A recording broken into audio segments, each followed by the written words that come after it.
IS 같은 이슬람 무장 세력의 테러 소식 자주 접하시죠? 이슬람에 대한 막연한 혐오와 공포 분위기는 갈수록 커지고 있지만 이로 인해 또 다른 피해가 나올 수 있다는 우려도 제기됩니다.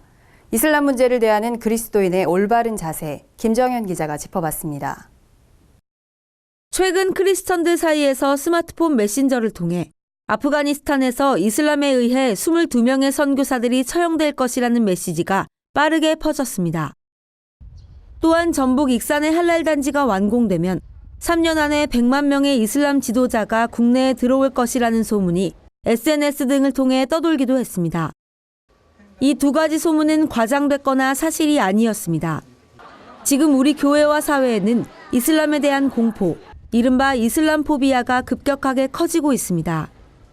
문제는 공포심을 조장하는 소문의 근원지가 교회나 크리스천인 경우도 많다는 것입니다. 인터서브 코리아 소속 사역자이자 중동 전문가인 김동문 선교사는 확인되지 않은 소문으로 이슬람에 대한 과도한 공포심을 갖는 것은 옳지 않다고 지적합니다. 모든 무슬림을 잠재적 테러리스트로 간주하는 등 또 다른 피해로 이어질 수 있기 때문입니다. 17억의 무슬림들은 같은 집단도 아니고 같은 나라 출신도 아니고 같은 인종도 아니고 같은 이념을 갖고 있지도 않은 사람들을 뭉뚱그려서 그들 모두를 매도하는 것이 과연 정당한 것인가? 크리스천들이 이런 소문을 분별하고 이슬람을 올바로 알기 위해서는 어떻게 해야 할까? 먼저 이슬람에 관한 정보를 접했을 때 반드시 출처를 확인해야 합니다. 인터넷이나 SNS 등을 통해 공유되는 내용은 왜곡의 가능성이 있기 때문입니다.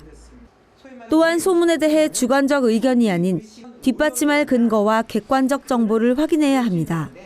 조금 속도를 늦춰서 사실을 확인하는 자세가 필요하다.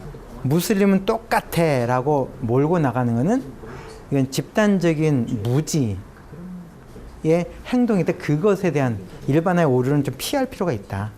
지금 한국 교회가 이슬람에 대한 막연한 선입견으로 과도한 공포를 조장하는 것은 아닌지 뒤돌아봐야 할 때입니다. 구티비 뉴스 김정현입니다.